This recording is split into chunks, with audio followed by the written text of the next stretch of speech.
Hi everybody, this is Dave Roll here, and today I'm doing something a bit special. We're recording a webinar with my good friend Yuri Elkaim. Yuri, thanks for being here, man. How's it going? Good to be here, Dave. Yeah, so I'm going to tell you a bit about Yuri. Yuri, he's one of my good friends. We've been friends for quite some time, and lately what the thing is, I have started experimenting with raw foods and cooking, with raw foods and everything. It's a different area of cooking that I've never been really accustomed to, and even the whole raw food thing, I wasn't very well educated on it, like I say, and Yuri helped me out, figuring it out.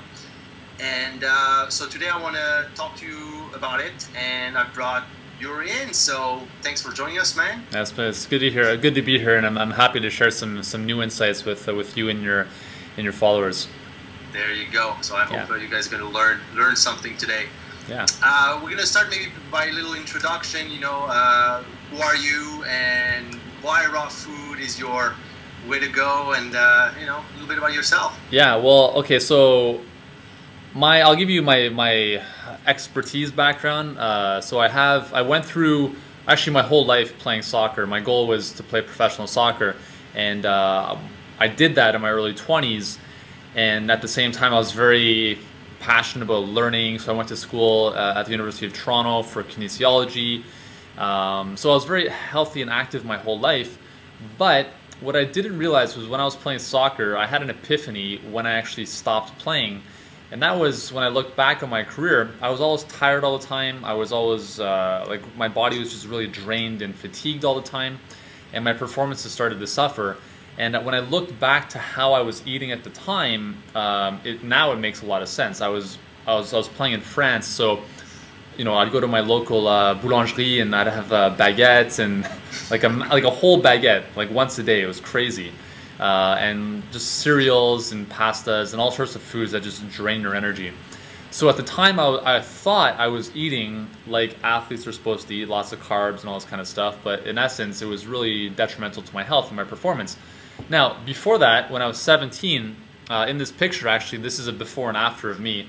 The picture on the left is me when I was... This is when you auditioned for the Backstreet Boys, right? Yeah, exactly. Oh, okay. Yeah, so I was the lead singer for them for a while. And so this was actually literally a few weeks before I lost my hair. And so this is when I was about 17. And what happened, I was in my final year of high school. And one day I remember I woke up, took a shower, I ran my hands through my hair, and I noticed there was a lot of hair in my hand, and I was like, what's going on here? And at the time I don't know, I had this obsession with my hair, so maybe it's a good thing that I lost it, but I don't know. It was fun to fun to coif and do all this stuff with, but it started to get scary when I was like noticing bald patches on my scalp and stuff, and I was like, okay, what's going on here?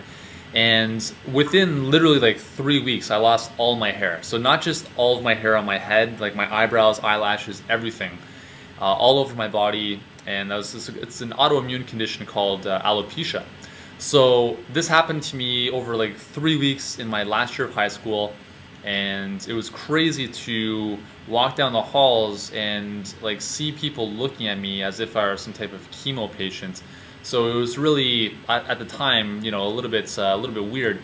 Thankfully, I was pretty good with what was going on. I had a good group of friends and a girlfriend at the time who was very supportive, and I still had soccer. So it was like, well, it was only my hair. It's not a big deal. But here's the thing. I went to doctor after doctor, and like no one knew what was going on. They're like, oh, it's stress or whatever. And I'm like, well, there's nothing really traumatic in my life. I went to Chinese medical doctors. Went to a dermatologist who said the only thing we can do for you is inject cortisone into your head. And I was like, there's no way that's happening. So, this whole time I'm just like, well, this is just some kind of freak of nature event, and that's it. Anyways, fast forward a couple years, I was playing soccer, finished playing soccer, and I was introduced back into through some other kind of pathways in my life back into holistic nutrition. I studied holistic nutrition, which is a very different approach than what I was learning at university, which is very kind of dietetic approach. And it was crazy. I was learning things about, again, some of the stuff we'll be talking about in this presentation, like pH balance, the power of raw foods, food enzymes, all this kind of stuff, the importance of digestion. And I started to piece together the puzzle, and I started asking my professors, I'm like, do you think that what I was eating when I was young could have contributed to me losing my hair? And they're like, absolutely, we see it every single day. So, you know, these are, you know, naturopaths and nutrition professors who are dealing with people that have multiple sclerosis, other autoimmune conditions, and all sorts of health problems who, when it boils down to it, are all caused to a very significant degree by the foods they're eating and their digestive system, which in a lot of times is compromised. And that's essentially what happened to me. Was I lost all my hair because of the foods I ate when I was growing up, which were literally lots of breads, lots of cereals, lots of milk, lots of cheese. And for me, I guess I had a more hypersensitive reaction to those than some people, and that's what caused the condition. So when I transitioned away from those foods, moved into plant-based foods, more raw foods, I literally regrew all my hair within maybe 2 months. And it was crazy. And so the picture on the right is me today, or maybe like a year or two ago, but essentially that's kind of what I look like now. You can see me in the video. I still keep my head shaved. The only reason for that is because over the past, well, I guess, you know, even when I was playing soccer, everyone knows me now as the guy with the shaved head. So it's a very easy identifier for people to remember me by. So that's why I kind of keep my head shaved. But, you know, as you can see, my eyebrows are back and eyelashes and all that stuff. And I really feel so much healthier and more energetic, better clarity of mind than ever in my life. And even today, like I'm 31, I play soccer, you know, obviously not at the same level as before, but I feel that I could still just jump back into a professional team and probably compete better than when I was 23, 24. So that for me is huge, and that's really been the big benefit of eating more raw. Now, I should say though that I'm not a raw foodist, and so I don't want to scare anyone away, because I'm not a raw foodist. I don't preach to be one. I don't think that everyone should be 100% raw. I think what's important is for people to understand what works best for their body. And, you know, so I do eat meat occasionally, but essentially what I tell people is, listen, if you can do nothing other than add more fruits and vegetables into your diet, that's really what my message is. And we'll talk about why some of that stuff is really important. But that's essentially kind of my story, and how raw foods have definitely made a big impact on me. Awesome. So there's no way we're going to see Yuri Elkaim with the Backstreet Boys look again. No, I'm actually auditioning for the Blue Man Group now. The Blue Men Group, they're not four. I think they're 4 guys, like officially, but you know that there's like, I think there's 7 Blue Men Groups. Yeah. So they're actually, 28 of them or 30 of them or whatever. Yeah, if you got a shaved head, it helps, right? They're on stage. Hold on, they have 3 guys on stage. I think 3. I think it's 3. Yeah. 3 guys on stage, and they'll have 1 backup. Yeah. So every day, because you don't know, and they have what it's called, it's tiger-proof business. You know what I mean? You can go on forever and ever with the Blue Man Group, but the 3 on stage, there's a backup Blue Man just in case the Blue Man has a stroke or breaks a leg or whatever. They have 1 Blue Man in the, waiting in the cupboard there, and ready to go. It's a great concept for sure. There you go. You could be like the Canadian. You could start the Canadian crew of the Blue Man Group. I could. Maybe I will. Boom. There we go. All right. Let's go back to raw food a bit. Yeah. So as you see there, we had 2 images on the screen, and you're going to talk about the energy of food, and you see there's a difference between the steamed broccoli and the raw organic broccoli. Yeah. It's a different energy. I want you to talk a bit about it. Okay, so this is a type of, these 2 images are known as Kirlian photographs, and it's a type of photography that allows human beings to see the energy coming off living things, food included. And we can't see this with our naked eye. That's why this special type of photography exists. And what these 2 images show is the difference in this aura or this energy coming off food. Now, for some of you kind of like, I need to see it to believe it type of science people out there, and you don't believe in the energy from foods and all this kind of stuff, that's fine. My best suggestion is just to try this, and you'll notice the difference within a day. That's how powerful this is. So essentially what happens is when we cook or heat foods above 118 degrees Fahrenheit, we start to denature the proteins in them and the living the living essence of those foods. And we're energetic beings, we're all living things, and we resonate with other living things.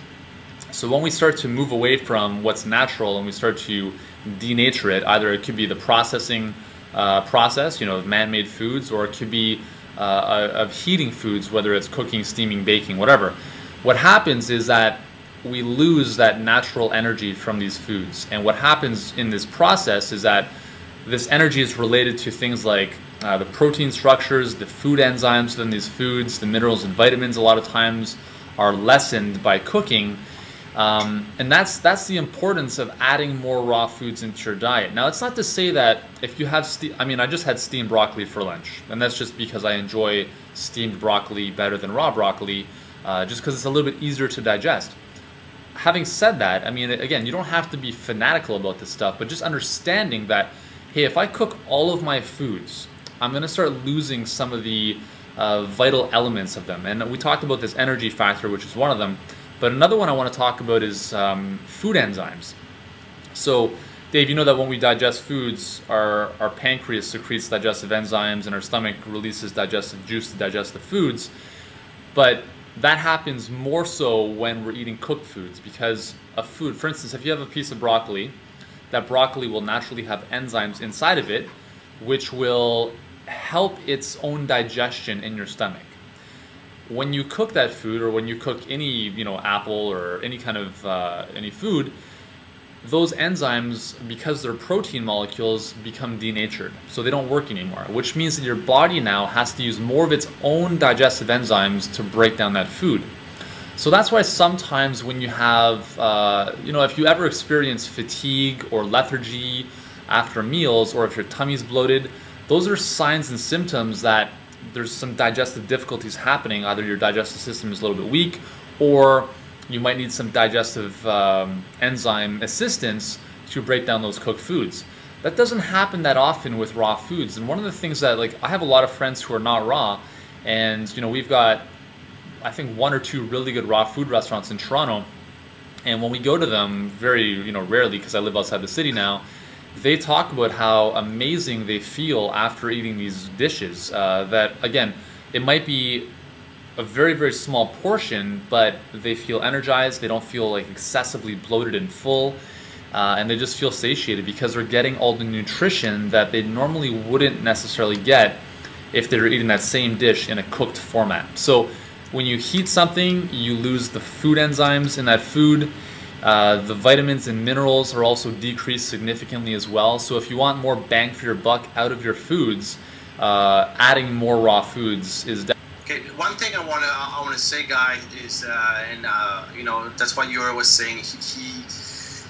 He doesn't say that raw food is the way to go, and it's not a pure raw food. You know what I mean? That's something to know, and that's something it's a good idea to incorporate in your diet, because the raw food diet, it's a tough diet. We can talk actually about it later on, but for me, for example, that's something I started really paying attention and incorporating in my diet about 3 months ago, and starting to do some more research about raw food and everything like that. Don't get me wrong, I'm a cook. Cooking food is who I am, but it's just a matter of incorporating things that can maximize your health and results in your diet without going to extreme. I don't think anything to an extreme. I don't think extreme raw food is necessarily very good for you. I don't think extreme Western diet is good for you. I think you should just find whatever works to optimize on a daily basis, and that's the big thing. I want to make sure you guys understand is we're not preaching raw food is the way to go or cooked food is the way to go. We're trying to give you some good info about what you can incorporate to your diet to make it optimum. Totally. You're going to talk about the dead food diet now. So we hear that a lot. Nobody knows exactly what it is, and say, okay, well, you cook your food, the food is dead. There's a lot of confusion about it. Yeah. Maybe if you could, clarify that thing a bit. Okay, so the dead food diet is essentially the Western diet, more or less. If you think about the Western diet, the great example of the Western diet is go to any supermarket or any local grocery store, and you'll see that if there are, 8 aisles, 8 of those aisles are all packaged foods. and only on maybe one side of the store is local produce, or local if you're lucky. And that's just a reflection of how our diet has gone from natural, locally grown, naturally raised animals and produce to everything's man-made, everything has a box, and everything has a shelf life, and positioning on the shelves is so important. And that's essentially, it's a reflection of most people in the Western world who live 90% to 10% kind of dead food diet to healthy diet. And that's essentially what I'm talking about, the dead food diet. It's like, as this guy is, he's sitting here with this beer and pizza. Not that there's anything wrong with that occasionally, Super Bowl, stuff like that. But on a daily basis, you cannot eat like this and expect good health, let alone, a healthy body. So the dead food diet is one that is very processed, man-made, heavily cooked foods, very few fruits and vegetables. And if your diet consists of dead foods, and if you're following this kind of diet, it's only a matter of time before your body starts to break down. It's literally, guys, here's the thing. When you look at what's happened to human beings as a species in the last 100 years, it's crazy, right? Cancer hospitals never existed before 1923. That's crazy. I mean, maybe people died in the past of cancer, maybe they didn't know how to diagnose it, but there's something really, really wrong with our food supply and what we're doing from a lifestyle basis now, when 1 out of 2 women, or sorry, 1 out of 2 men and 1 out of 3 women are now getting cancer. That's crazy. And unfortunately, the big diseases that are plaguing our society are cancer, heart disease, diabetes, and obesity. And all 4 of those are lifestyle related.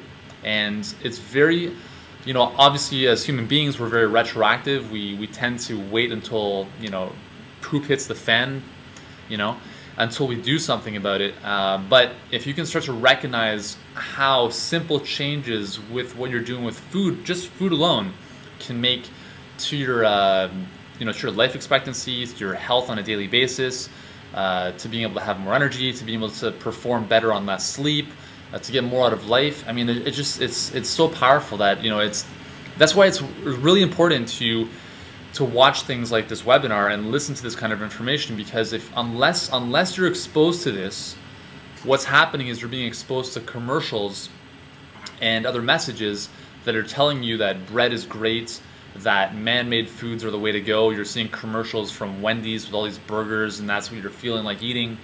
You need to expose yourself to the right information if you want to be motivated to move in that direction. So yeah, that's essentially in a nutshell the dead food diet and the dead food world that we live in now. Exactly. It's a big, the world we live in now plays a big, this is what's responsible, as you said, for all the diseases we see and cancers and everything. And one other thing, and something that I actually started looking at and studying a bit over the past couple of months is the acidity that certain food can bring in your body. And we said we talked about cancer, and acidity actually is a big factor of the fact that you're going to get cancer or not. Yeah. And can you just talk a bit about it and how to reverse it maybe, and a way of not getting your body to an acidic state? Yeah, this is actually really, really powerful stuff, guys. I mean, I'm actually more of a hardcoreist about acid-alkaline than I am about raw, because you can still be alkaline eating a cooked food diet, and you can obviously be acidic eating a cooked foods diet as well. But yeah. So here's how it works. If you see this image here, if you remember back to high school chemistry or biology, it's the pH scale, which essentially denotes substances and fluids and foods that are acidic versus alkaline. So 0 is very acidic, 14 is the most alkaline, 7 in the middle is neutral. To give you an example, like car battery acid would be like 1, which is very, very acidic. Your stomach acid is about 2, which is very acidic, but that's really helpful, and that's actually necessary to break down proteins in your stomach. The problem a lot of people have is when there's not enough acidity in their stomach, then they start having digestive difficulties, but that's kind of a topic for another day. So on the one side we have acidic things, on the other side we have alkaline things. Now, our body Typically our blood. Okay, our blood is really what we're talking about here because, as I said, like the stomach needs to be more acidic, your urine, your saliva will be slightly more acidic, but we're talking about the biggest tissue in our body, our blood, needs to be slightly alkaline, and that means about 7.35 to 7.45, in that range there. And that's a very, I mean, we're talking about if there's very small changes either way, like going too acidic or going too alkaline, that's essentially death. So it's a very small kind of window that your body regulates. So here's the powerful thing about having a properly balanced bloodstream from a pH perspective. Your red blood cells, which are, you know, obviously very important because they carry your oxygen. So they have hemoglobin inside of them, which hold on to oxygen, and that is distributed to all of the cells in your body. And we obviously need oxygen to survive and create energy. If we don't, we basically die.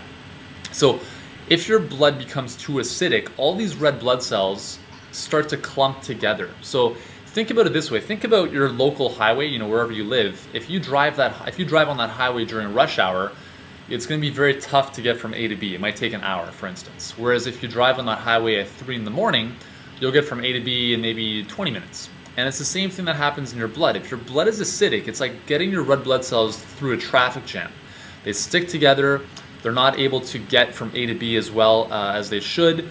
They actually also start to lose their integrity, and they'll actually spew out their contents into the bloodstream. If you ever have the chance of doing, I don't know if you've ever done this, Dave, something called live cell microscopy, where you can see your blood under a microscope like live, so it's not like frozen blood. It's crazy. So you can actually see your red blood cells and white blood cells and everything else moving around. And that's a very, very big wake-up call because there's no lying there. It's literally like the proof is in the pudding. And you can see your red blood cells kind of stuck together, or you can see all sorts of fungus and yeast hovering around there. Those are all things that happen when your blood is acidic. And what's most startling about this one you just mentioned is that cancer is directly related to acidity in the body. And this was shown almost 80 years ago by 2 Nobel Prize-winning scientists, Dr. Otto Warburg and Linus Pauling, who showed that cancer can only grow in acid environments. When you introduce oxygen and alkalinity, it can't grow. And that's why, you know, you see all these things on like Oprah or Dr. Oz where these people had cancer and then they beat it and they said, okay, you know, what did you do, or how do you live your life now? And you see these people juicing every single day, making green juices, green smoothies, right? All the ingredients of an alkaline diet into their body. And if you look at this pH scale, again, on the kind of the right-hand side, more towards the alkaline side, you see things like broccoli, spinach, green juice being more alkaline. And essentially it's very simple. It's really, really simple how this works. There are foods that produce acid once metabolized in your body, and there are foods that produce an alkaline ash inside your body. And it's very kind of black and white, more or less. Plant-based foods, fruits and vegetables, are very alkalizing in the body, and animal products, grains, and processed foods are generally more acidic in the body. So here's where, you know, obviously a balance and kind of a moderate approach to eating comes in.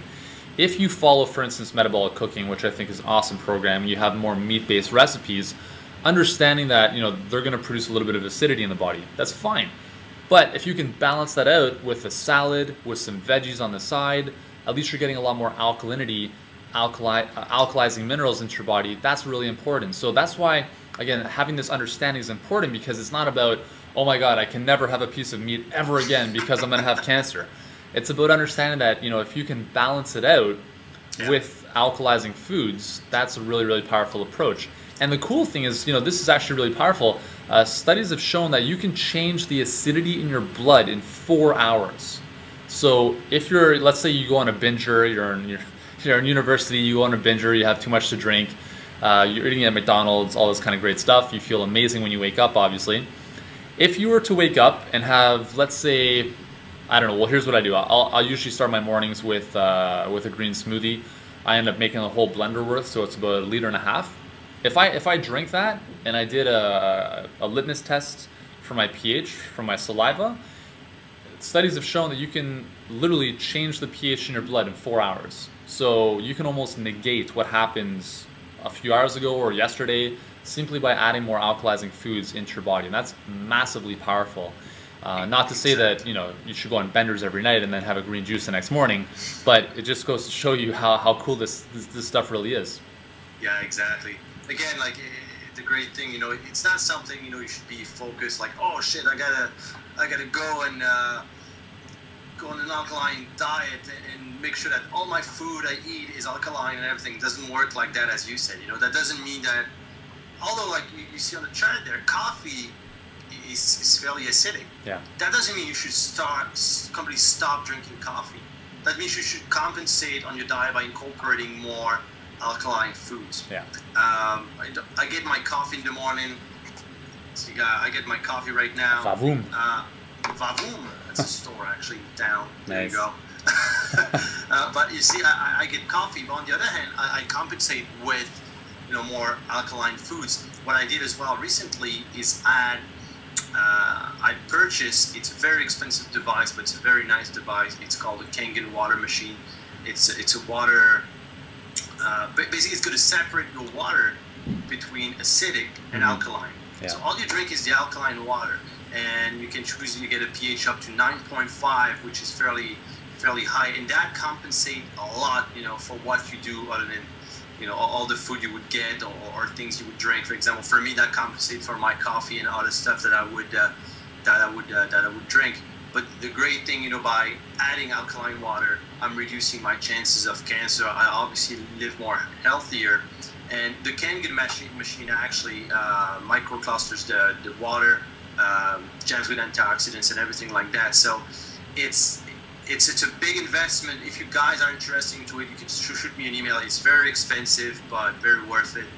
You can shoot me an email. I can hook you up or give you the contacts for it. It's not something you can find on the market. It's something only you can find through authorized dealers and everything. So yeah, but yeah. So there's many ways you can do that, and gotta be careful as well. And even sometimes people don't know that, but even bottled water, when you look at brands like, you know, Dasani or Aquafina, which are Coca-Cola and Pepsi-Cola brands, the water is actually a bit acidic. Yep. And you do some tests. Actually, we should do that sometime. I can show you that. But I ran some pH tests on these waters not too long ago, and you can see, you know, you get these little drops there, and you can see the color changing to, you know, bright yellow. Oh yeah. You know? Well, you know, I mean, the fact that they're Coke and Pepsi products, right away that says everything, right? So. But there you go. So even if it's water, sometimes they have to be careful, and more than often, sometimes it's better off to drink tap water that you would filter than actually drink bottled water. As crazy as it sounds. Yeah. And you know why city water is, the pH of city waters is more than often higher than bottled water? Why? Because it doesn't rust the pipes. Because most of the cities, like, you know, piping system is made of well, I don't know what kind of, I think it's whatever, copper or whatever, but it's oxidizing. You know, so if it would be acidic, it would oxidize the pipes a lot faster. Interesting. And that's why on purpose they bump the pH of their water in most cities anyway. So sometimes if you filter your tap water, it's going to be a bit more healthier than bottled water. Not saying it's going to make a huge difference. Yeah. Just a little, That's little cool. fact out there. I did not know that.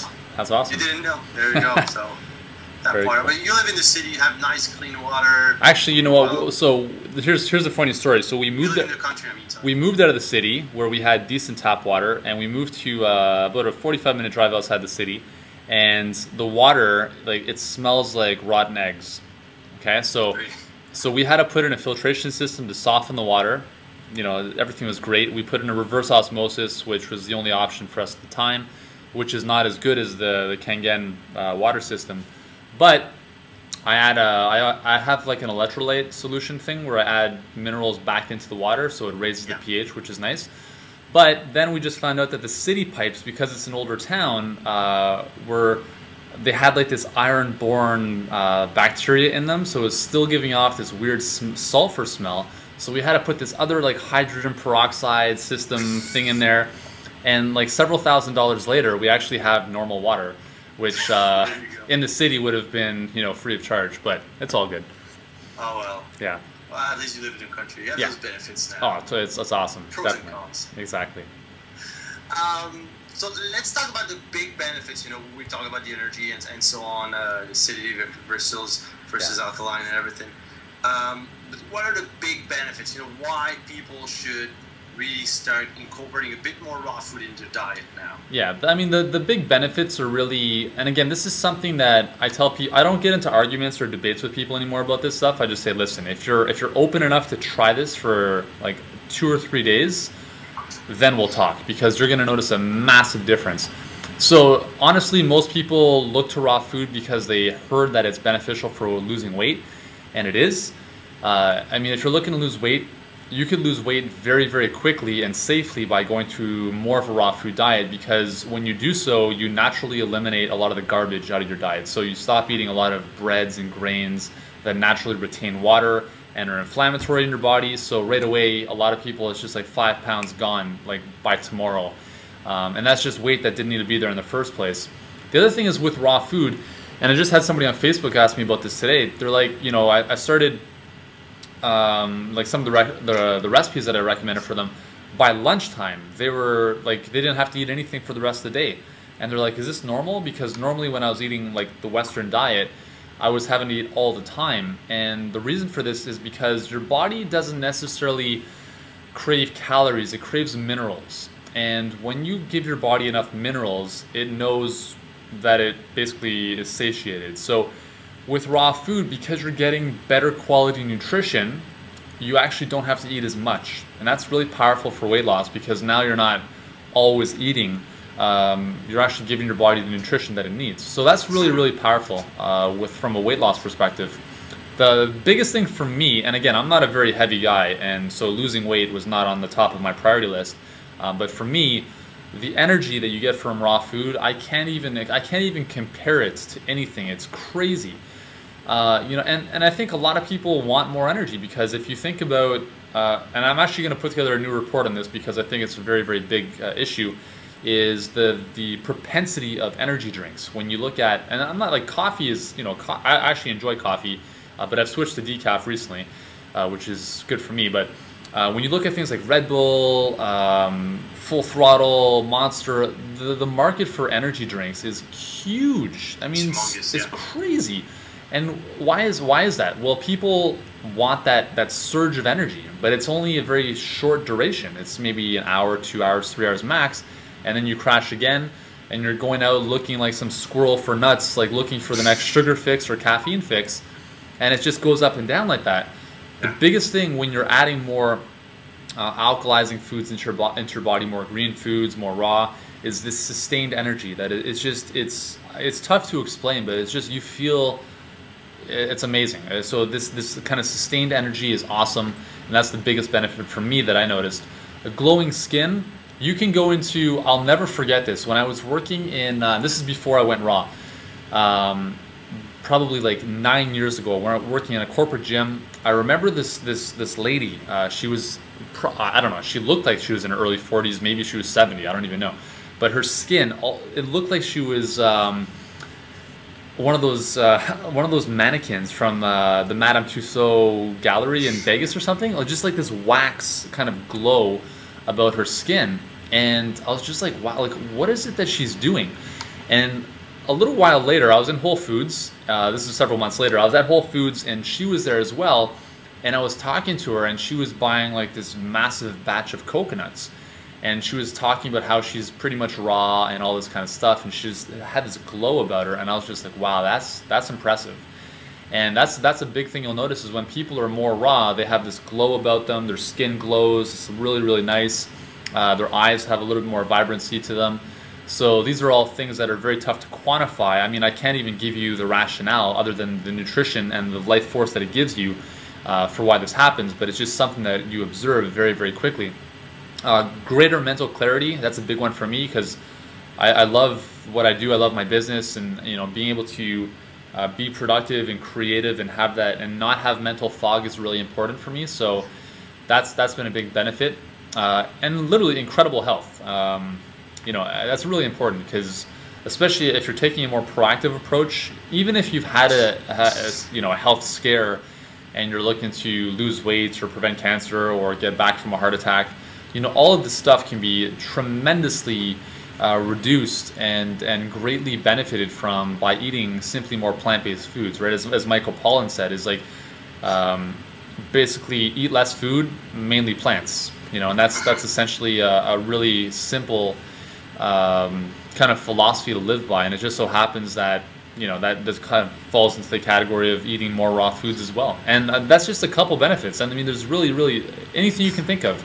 And it's almost like it's I don't want to say it's a blanket approach to improving your health, but it kind of is, because we've had people that have emailed me and they're like, Yuri, I'm like a 70-year-old grandmother. My hair was gray. It's turned back to brown. I've had a kidney stone that was supposed to be removed through surgery. I went back a month later. They couldn't find it. Like crazy stuff. So it really is, like Hippocrates said, let food be thy medicine and medicine thy food. If we allow food to nourish us, it's amazing what can happen. And you know what, I mean, and that's very true. And you're going to have a lot of skeptics out there. They're going to say, oh, well, he's full of shit and all, it's not possible. But no, like seriously, guys, I mean, for example, I've seen and I know people who have beat cancer by radically changing their diet to a raw food diet and getting their body to pretty much an extreme alkaline state. And I'm not kidding. I mean, I saw that happen. I'm not joking. Well, I'll get like straight up. Because it's a point where they brought their body, and they were at the other end of the spectrum. They were living a horrible lifestyle, horrible food, an extensive Western diet, and all of a sudden, boom, they brought their body back to a raw alkaline state, and all of a sudden, boom, they started feeling better and cured cancer. And it's not a joke, it happened. Yeah. It's just a matter of the shock that it made to their body. Instead of like trying to cure cancer directly, they decided to make a change on their bodies directly. Yeah. So imagine just by, I'm not saying you should do that and switch to a raw food and you're going to become disease-free and everything. That's not what I mean.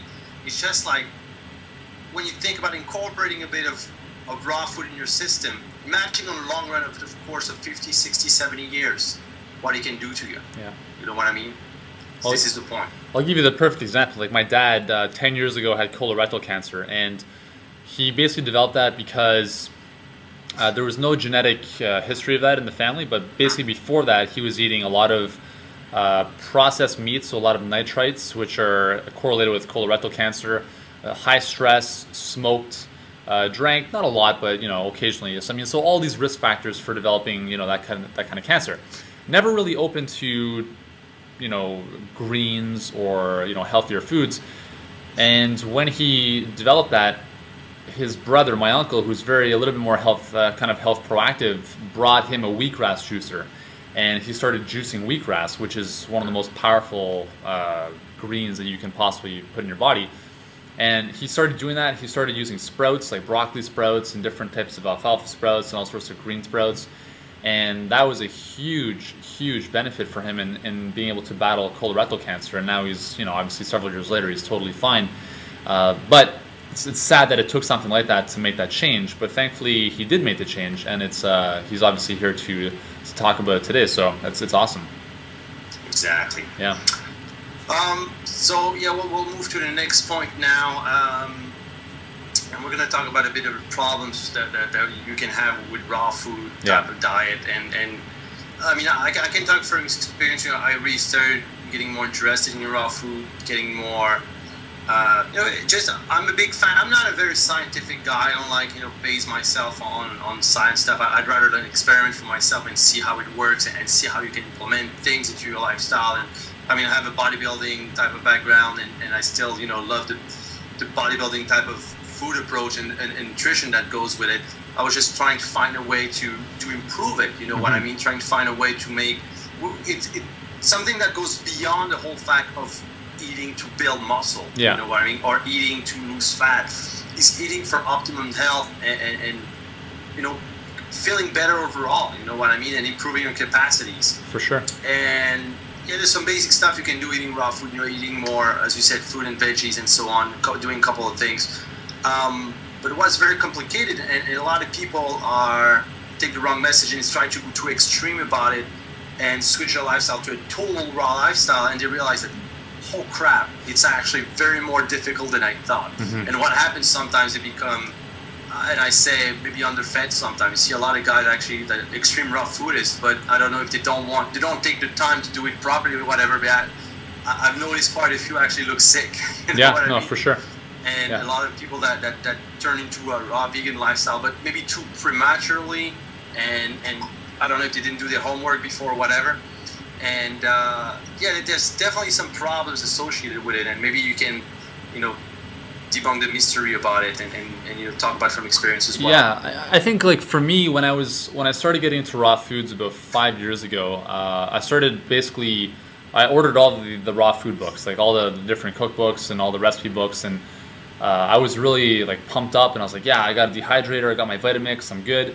But then I started to realize that like a lot of the gourmet recipes, and the thing is that pretty much like 95% of the raw food books that are on the market are by gourmet raw food chefs. Like these are actually professional chefs, and that's fine, but you know, they have you preparing recipes that take like in some cases 2 days to make, because for instance, like if you want to make a raw pizza, which are delicious, you know, in moderation, the whole crust is nut and seed based.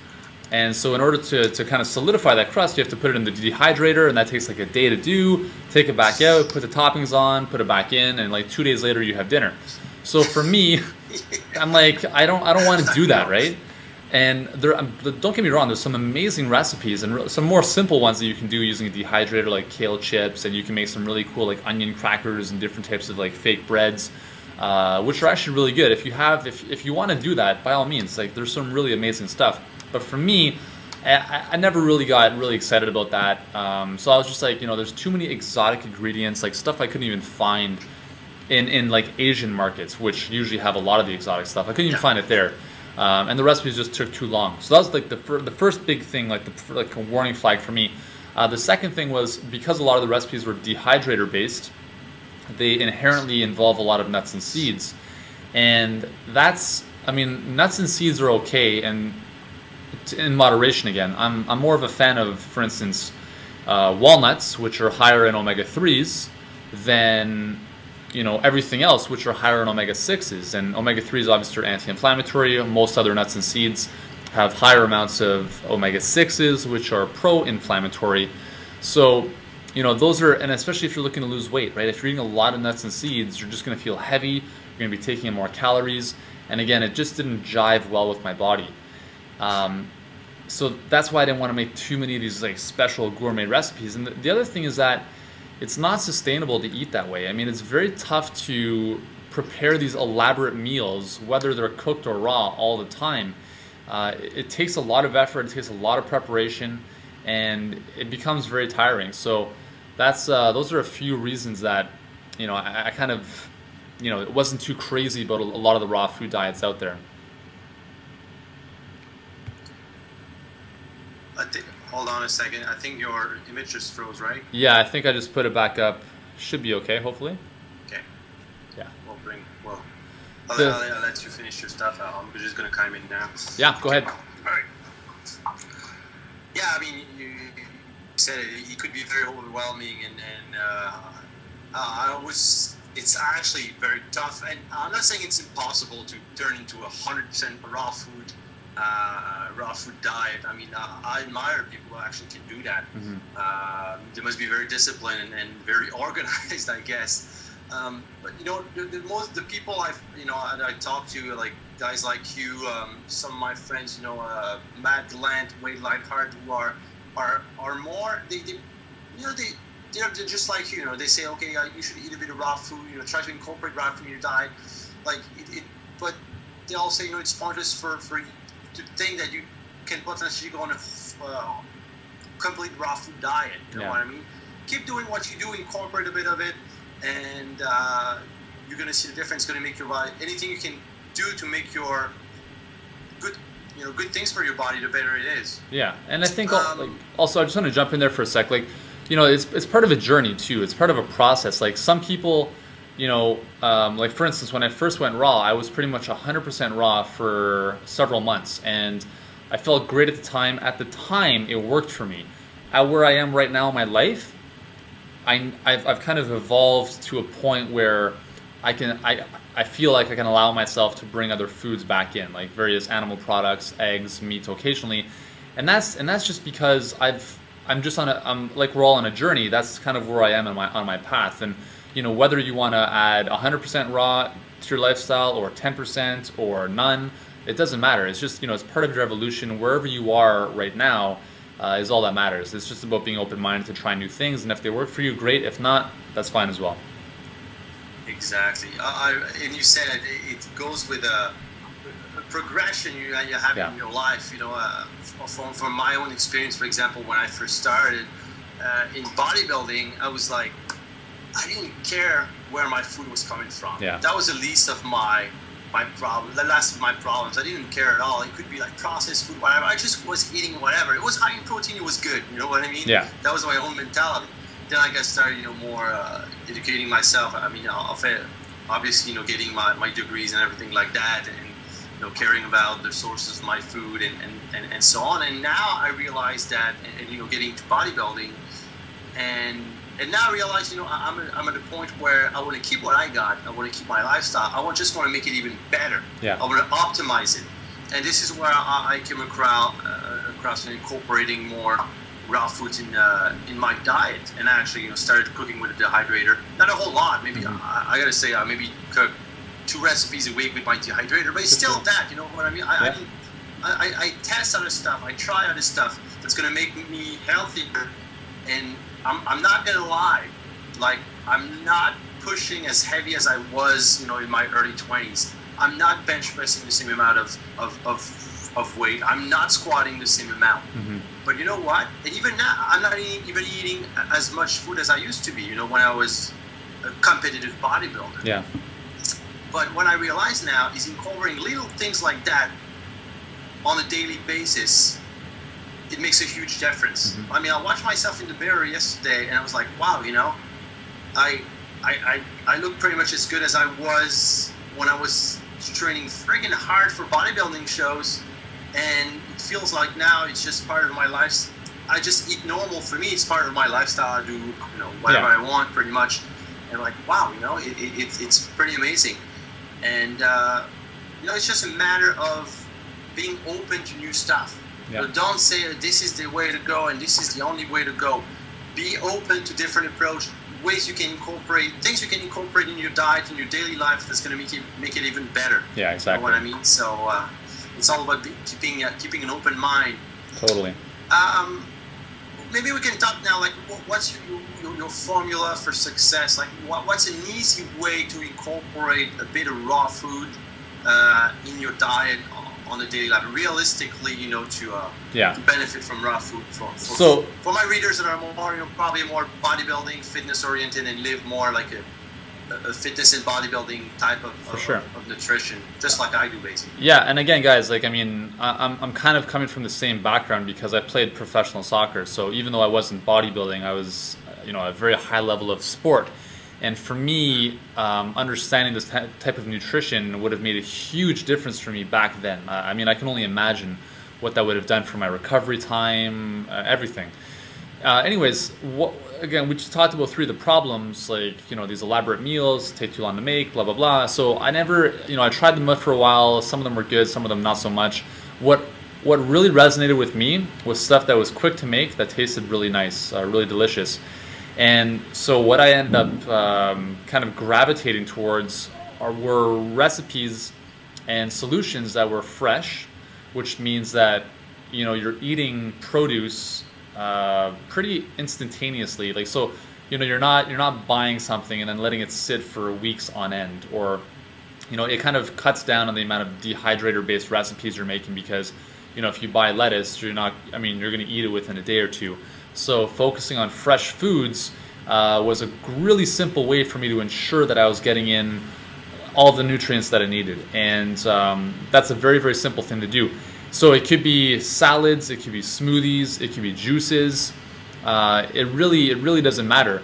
The key is, you know, just keeping things fresh. I mean, it could be just having an apple, having a pear, having a banana, and again, keeping things simple. And that's the second thing, is really keeping things simple. And that kind of goes hand in hand with keeping things fresh, because when you're eating fresh, you're usually keeping it simple.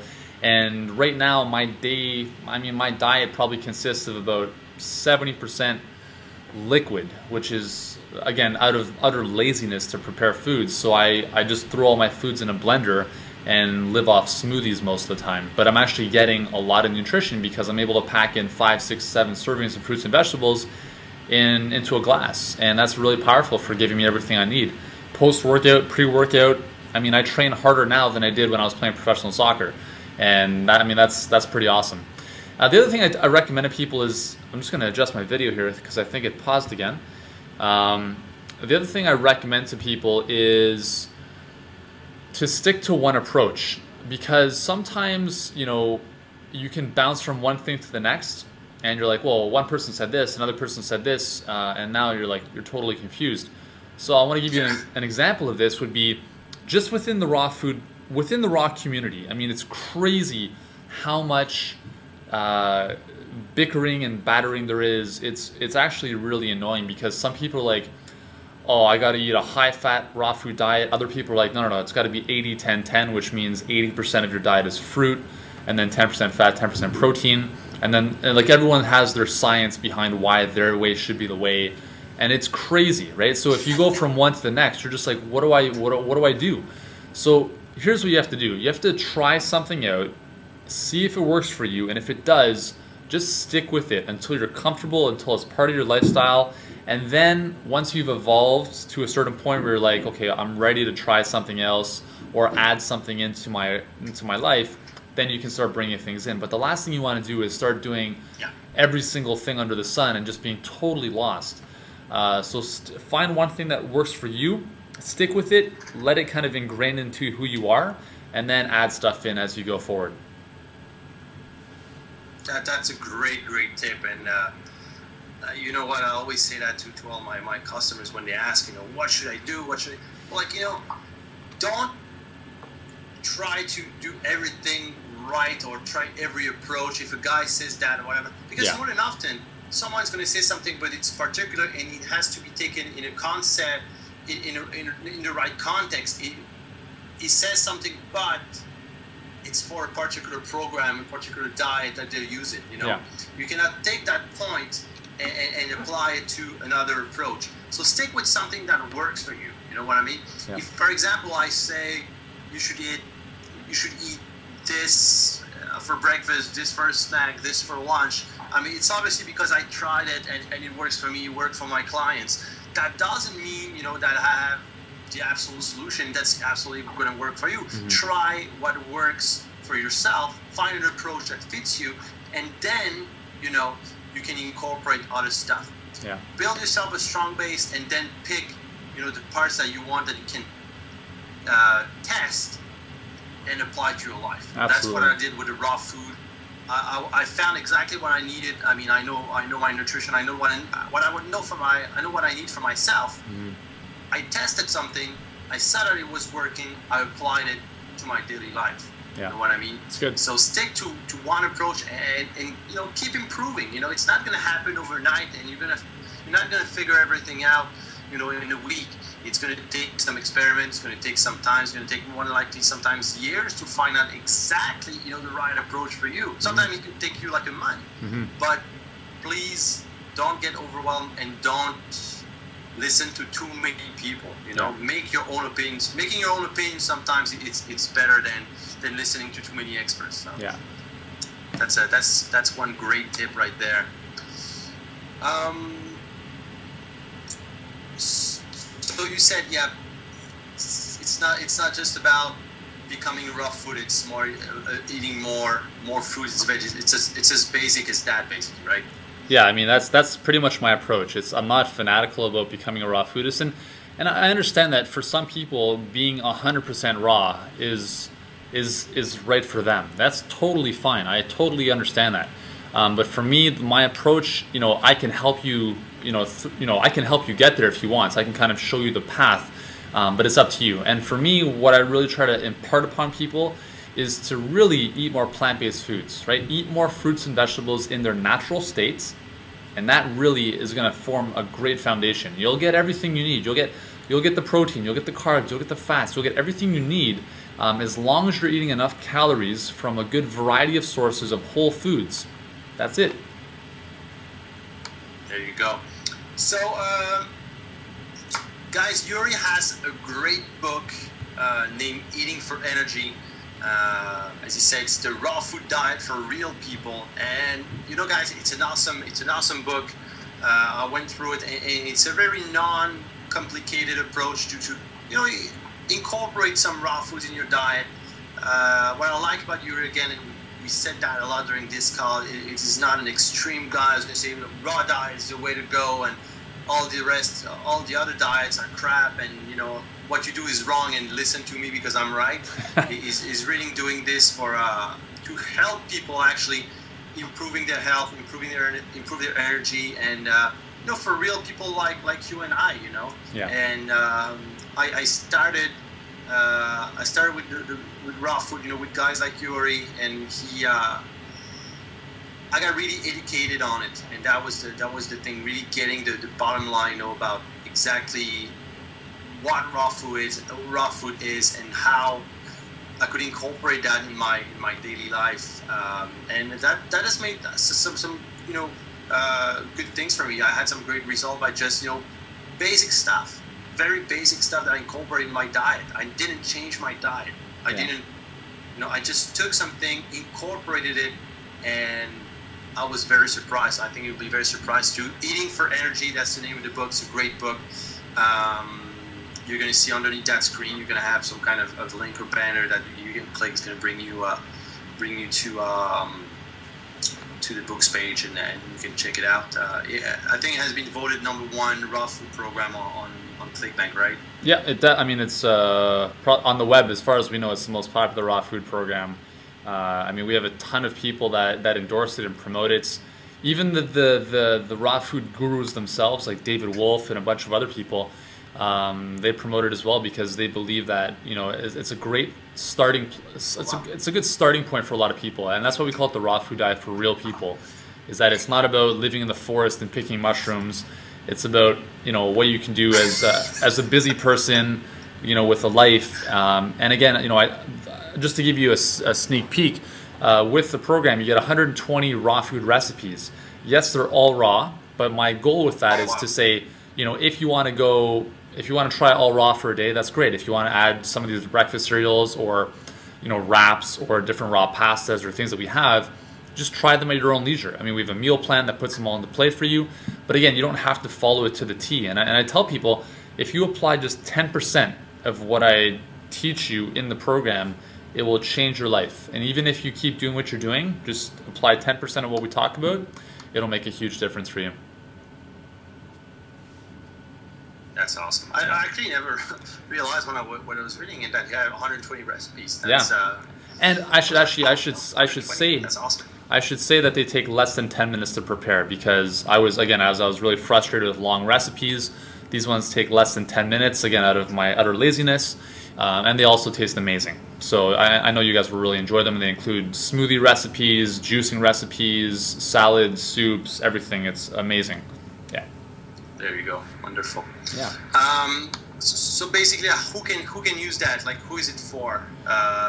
Who you can pinpoint for who this product is, basically? Yeah, Eating for Energy is really for people who are looking to get more out of life. They're looking to have more energy. They want to feel better. They know that there's something not right. Like, there's still that their full potential has not been realized, and they know that maybe they're held back by food cravings or sabotaging ways of eating, and they're looking for the light. They're looking for something that will give them that kind of potential that everyone has.